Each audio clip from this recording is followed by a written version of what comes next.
Bismillahirrahmanirrahim. Assalamualaikum warahmatullahi wabarakatuh. Sebagai persediaan untuk kelas Bahasa Melayu bagi pelajar tingkatan 4 pada minggu hadapan, cikgu akan membuat ulasan bagi tema 4 bertajuk Menjulang Harapan Bumi Bertuah yang menyentuh sektor pertanian dan penternakan. Baik, pengetahuan am pertama yang dibincangkan dalam bab ini ialah semerah rozal berkaitan tanaman rozal. Jadi tanaman rozal ni menghasilkan sejenis bunga yang berwarna merah dan tanaman rozal ini digunakan oleh para petani untuk dijadikan tanaman hiasan yang boleh dijual kerana strukturnya yang menarik. Selain itu, biji benihnya juga boleh dijual kepada orang ramai ataupun pelanggan supaya dapat membiakkan lebih banyak tanaman rozal pada masa akan datang. Jadi rozal juga digunakan untuk menghasilkan jam, iaitu produk makanan, dan akhir sekali rozal juga boleh dijadikan kordial minuman. Jadi di Malaysia kita tidak hanya popular dengan tanaman seperti padi, kelapa sawit, tanaman dengan iklim sejuk yang terkenal di Cameron Highlands seperti jagung dan buah-buahan seperti strawberry, tetapi kita juga sebenarnya popular dengan tanaman yang dinamakan rozal untuk menghasilkan tanaman hiasan, biji benih, jam, makanan dan juga kordial minuman yang boleh dieksport dan menghasilkan pendapatan buat negara serta para petani. Seterusnya kita lihat contoh dalam bidang ternakan yang dibincangkan menerusi buku teks, iaitu udang harimau. Udang harimau nama saintifiknya ialah Panaias monodon dan hasil tertinggi boleh diperoleh di negeri Perak dengan berat sebanyak 4,630 tan metrik dan nilai lebih daripada 120 juta ringgit Malaysia. Musim permintaan tinggi pada Tahun Baru Cina dan Christmas kerana kita sedia maklum bahawa masyarakat Cina mempunyai budaya makan bersama-sama ahli keluarga yang ramai ketika sambutan Tahun Baru Cina, dan salah satu menu yang disajikan berasaskan udang harimau. Negara pengimport yang paling banyak ialah Korea, Singapura dan China, dan ini menjadikan ekspor udang harimau dari Malaysia ni ke negara tersebut menjadi sumber pendapatan yang tinggi bagi Malaysia. Habitat udang harimau adalah di air payau masin, dan disebabkan itu lokasi penternakan yang dipilih oleh penternak ialah berhampiran sungai dan laut. Apabila kolam ternakan dibina, ciri-ciri penting kolam ternakan yang akan dipantau oleh penternak ialah suhu, nilai pH, kadar oksigen dan kadar kemasinan supaya menjamin tumbesaran udang harimau. Di samping penternak akan memastikan ketiadaan plankton di dalam kolam. Musuh bagi udang harimau ialah memerang, ketam dan burung yang mampu membawa wabak penyakit, dan apabila terdapat gejala penyakit pada udang akan hilang selera makan, insang bertukar berwarna hitam dan kulit udang menjadi kusam. Jadi di Malaysia, selain udang harimau, ada lagi beberapa haiwan ternakan yang popular di Malaysia seperti ayam, ataupun terdapat masyarakat di kampung-kampung yang menjalankan kegiatan penternakan ayam kampung. Ada yang menternak kambing dan lembu. Selain itu, ada beberapa juga jenis haiwan ternakan yang berbentuk hidupan akuatik seperti di Temerloh kita terkenal dengan ternakan ikan patin, dan ada beberapa lagi lokasi di Malaysia yang sinonim dengan peternakan ikan keli dan juga ikan tilapia. Jadi semua haiwan ternakan ini bukan sahaja menjadi bekalan makanan untuk masyarakat, malah boleh dieksport untuk menjadi salah satu sumber ekonomi bagi Malaysia dan menjadi sumber protein yang mudah bagi orang ramai.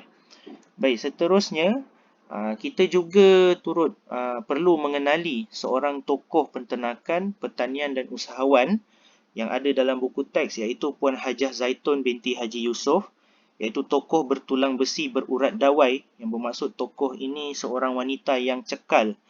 Kerana tokoh yang berasal dari negeri Terengganu ini telah menerima anugerah tokoh usaha wanita dan tokoh peladang nita kebangsaan atas kegigihan beliau dalam sektor pertanian dan peternakan serta usahawan ini.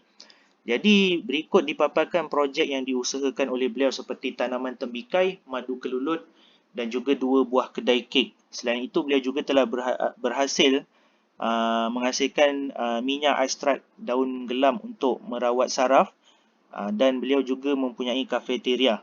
Jadi apabila pelajar telah mengenali tokoh ini, maka pelajar boleh gunakannya dalam ujian bertutur dan juga fakta dalam penulisan karangan supaya jawapan pelajar menjadi lebih matang dan menunjukkan pelajar mempunyai pengetahuan.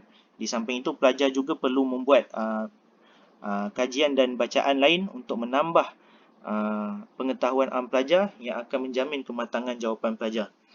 Seterusnya, dalam buku teks juga ada dibicarakan program penternak jaya muda. Program penternak jaya muda ni untuk golongan yang berumur 18 hingga 40 tahun yang merupakan warga Malaysia dan telah memulakan projek penternakan serta memiliki tanah penternakan sendiri dan telah mengikuti kursus teknikal penternakan. Jadi, jika disebut untuk kaedah untuk membangunkan atau memajukan sektor penternakan di Malaysia, satu, langkahnya ialah pihak berwajib mestilah menganjurkan program penternakan untuk meningkatkan kemahiran para penternak. Selain itu, pihak perbankan boleh menyediakan pinjaman wang yang akan menjadi modal untuk para penternak bagi mendapatkan benih-benih ternakan, bagi membeli alat-alat yang digunakan dalam bidang ternakan, dan modal juga penting sebagai pemula bagi para penternak untuk memulakan kegiatan mereka. Kerana tidak ada modal, mereka akan sukar untuk menjalankan perniagaan mereka. Jadi selain itu, para penternak juga boleh diberikan kursus untuk memasarkan hasil ternakan mereka kerana pada zaman serba canggih ini, revolusi perindustrian 4.0, pemasaran produk ternakan tidak boleh lagi dilaksanakan secara tradisional ibarat zaman Tok Nadur berkajang kain. Sebaliknya, para penternak juga perlu mahir untuk menggunakan pelantar seperti internet dan juga media sosial bagi mengiklankan produk-produk mereka. Selain itu, penternak juga perlulah meningkatkan khidmat penghantaran haiwan-haiwan ternakan dan kita sebagai negara Islam dengan umat Islam yang ramai, para penternak juga yang menternak haiwan seperti kambing, lembu, perlu menyediakan perkhidmatan penyembelihan yang berkualiti tinggi untuk memudahkan para pelanggan. Jadi ada banyak lagi kaedah untuk memajukan sektor penternakan di Malaysia dan salah satunya ialah program atau program yang berbentuk kursus. Kursus untuk meningkatkan kemahiran para penternak. Jadi seterusnya dalam buku teks juga disebabkan kita banyak membincangkan tentang produk-produk pertanian ataupun produk berasaskan tumbuhan. Jadi ada disebutkan juga menu tradisional iaitu kerabu rumpai laut. Selalu kita dengar kerabu mangga kan, yang diperbuat daripada buah mangga. Kali ini kita berkenalan pula dengan kerabu rumpai laut yang mengandungi rumpai laut kering. Kalau mengikut pengalaman cikgu, rumpai laut ni mudah ditemui di negeri Sabah. Jadi rumpai laut ni mengandungi rumpai laut kering, bawang merah, limau kasturi, air perahan limau kasturi, gula, garam, timun, bunga kantan, cili merah, cili padi dan udang kering yang akan dipotong, diracik dan digaul untuk dimakan menjadi pembuka selera. Jadi inilah salah satu makanan tradisional lah. Selain daripada kerabu, ada beberapa jenis kerabu rumpai laut, kerabu pegaga, kerabu mangga. Ini semua makanan tradisional.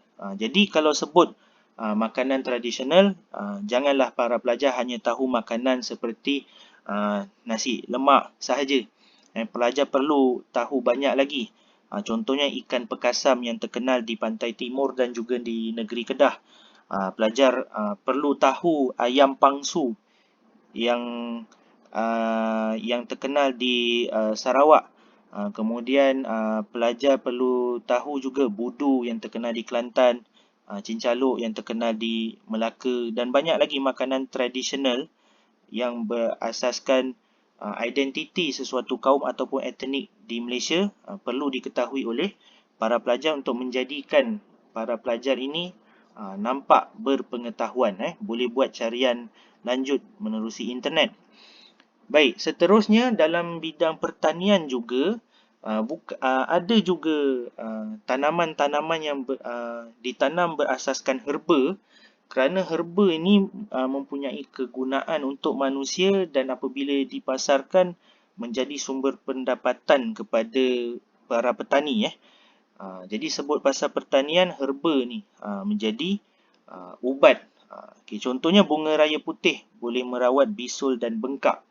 Daun kaduk untuk merawat sakit gigi, batuk dan kulat di kaki. Boleh juga dijadikan ulam. Dan pucuk senduduk boleh digunakan untuk merawat cerit-berit. Manakala serai boleh dijadikan minyak urut. Jadi ini antara contoh herba dalam sektor pertanian yang ditanam dan sebenarnya mempunyai nilai komersial. Bunga raya putih, daun kaduk, pucuk senduduk, serai.